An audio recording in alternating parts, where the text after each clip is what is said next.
आकाशवाणी गोरखपुर से प्रादेशिक समाचार।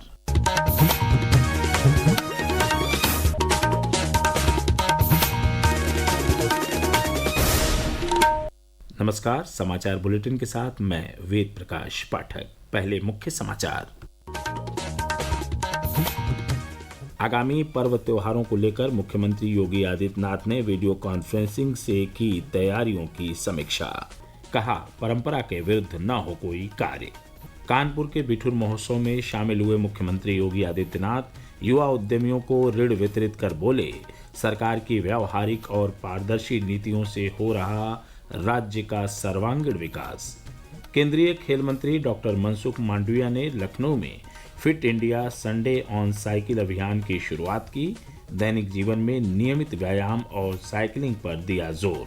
और पूर्व राष्ट्रपति रामनाथ कोविंद ने कहा, 80% लोग एक राष्ट्र एक चुनाव प्रणाली के समर्थन में।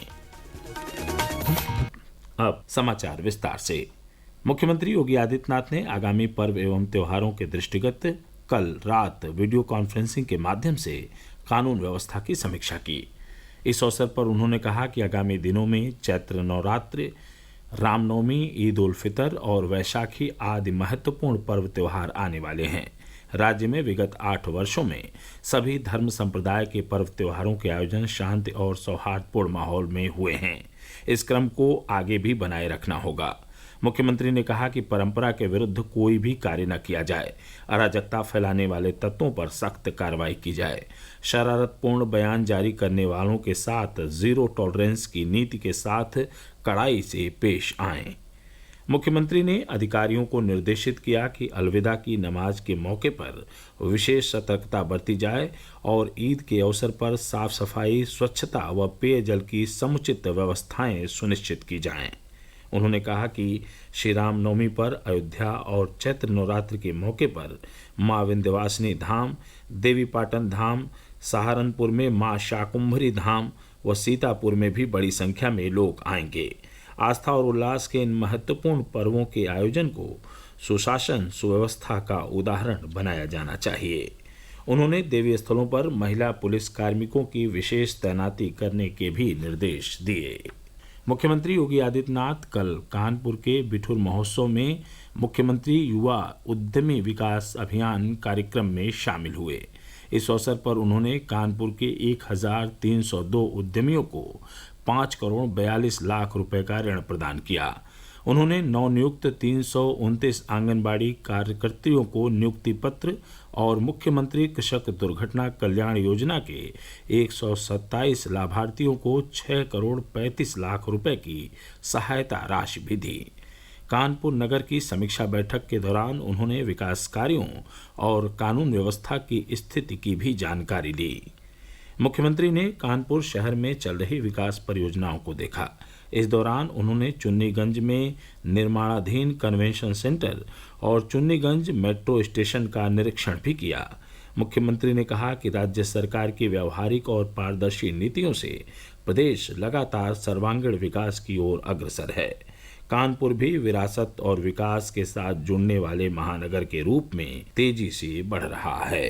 कानपुर में यहाँ पर औद्योगिक वातावरण बनाने के लिए फिर से डिफेंस मैन्युफैक्चरिंग कॉरिडोर का निर्माण का कार्य हो रहा है। एम्यूनिशन मैन्युफैक्चरिंग का काम यहाँ प्रारंभ हो गया है। यहाँ पर टेक्सटाइल के नए हब के रूप में विकसित करने के लिए फ्लैटेड फैक्ट्री का निर्माण कार्य युद्ध स्तर पर चल रहा है। अगले 2-3 महीने के अंदर रेडीमेड गारमेंट के एक नए केंद्र के रूप में कानपुर फिर से विकसित होने जा रहा है। मुख्यमंत्री योगी आदित्यनाथ के नेतृत्व में प्रदेश सरकार के कल 8 वर्ष पूरे होने जा रहे हैं। इसे लेकर सरकार प्रदेश भर में कल से 27 मार्च तक 3 दिवसीय भव्य आयोजन कर रही है। सभी जिलों में उत्तर प्रदेश भारत का ग्रोथ इंजन थीम पर विकास उत्सव का आयोजन किया जाएगा। इसी क्रम में आज दिन में 11 बजे मुख्यमंत्री योगी आदित्यनाथ लखनऊ के लोक भवन ऑडिटोरियम में मीडिया कर्मियों से बातचीत कर विगत 8 वर्षों की उपलब्धियों पर चर्चा करेंगे। कल प्रदेश के सभी जिलों में प्रभारी मंत्रियों और स्थानीय जनप्रतिनिधियों की उपस्थिति में 3 दिवसीय विकास मेले और प्रदर्शनी का शुभारंभ होगा। लोकसभा अध्यक्ष ओम बिरला और केंद्रीय राज्य मंत्री प्रोफेसर SP सिंह बघेल कल आगरा में 2 दिवसीय 45वें अखिल भारतीय रबी तिलहन सेमिनार के समापन समारोह में शामिल हुए। सेमिनार में देश भर से 1200 से अधिक तेल व्यवसाय से जुड़े व्यापारी और उद्योगपतियों ने हिस्सा लिया। प्रादेशिक समाचार आप आकाशवाणी गोरखपुर से सुन रहे हैं। यह समाचार बुलेटिन हमारे YouTube channel AIR news Gorakhpur और एक्स हैंडल AIR न्यूज़_GKP पर भी उपलब्ध है। केंद्रीय युवा मामले और खेल मंत्री डॉक्टर मनसुख मांडविया ने कल लखनऊ में fit India Sunday on cycle अभियान की शुरुआत की। इस अवसर पर उन्होंने फिट इंडिया आंदोलन को सफल बनाने का आह्वान करते हुए दैनिक जीवन में नियमित व्यायाम और साइकिलिंग पर जोर दिया।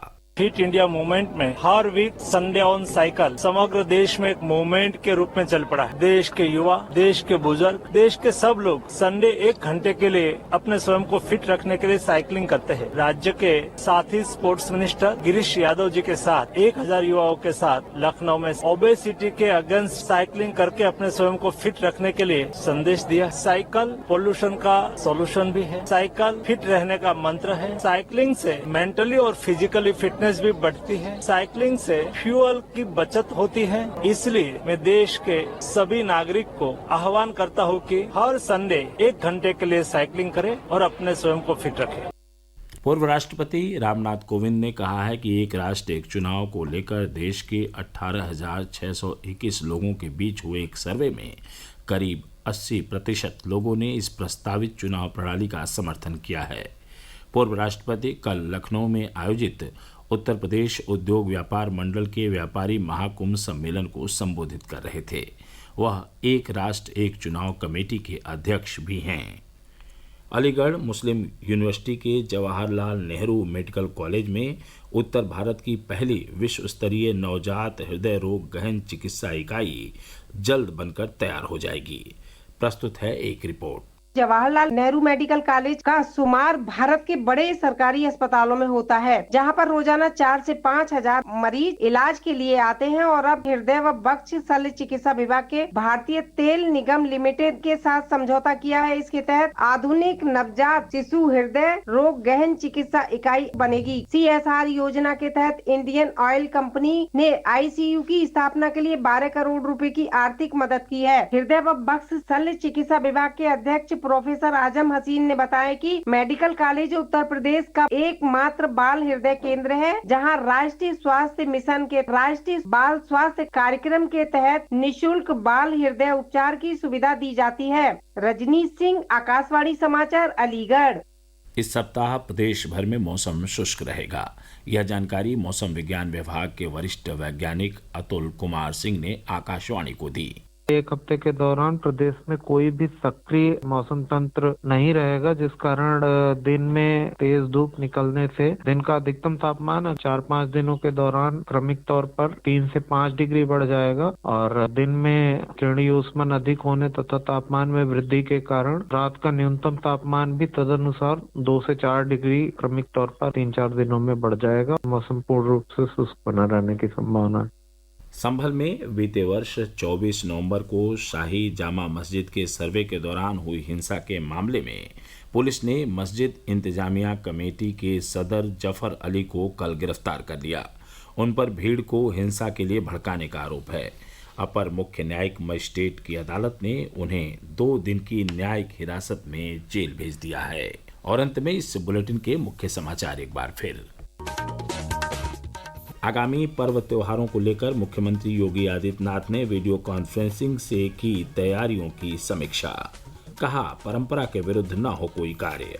कानपुर के बिठूर महोत्सव में शामिल हुए मुख्यमंत्री योगी आदित्यनाथ युवा उद्यमियों को ऋण वितरित कर बोले, सरकार की व्यावहारिक और पारदर्शी नीतियों से हो रहा राज्य का सर्वांगीण विकास। केंद्रीय खेल मंत्री डॉक्टर मनसुख मांडविया ने लखनऊ में fit India Sunday on cycle अभियान की शुरुआत की। दैनिक जीवन में नियमित व्यायाम और साइकिलिंग पर दिया जोर। और पूर्व राष्ट्रपति रामनाथ कोविंद ने कहा, 80% लोग एक राष्ट्र एक चुनाव प्रणाली के समर्थन में। इसके साथ ही प्रादेशिक समाचार बुलेटिन समाप्त हुए। नमस्कार।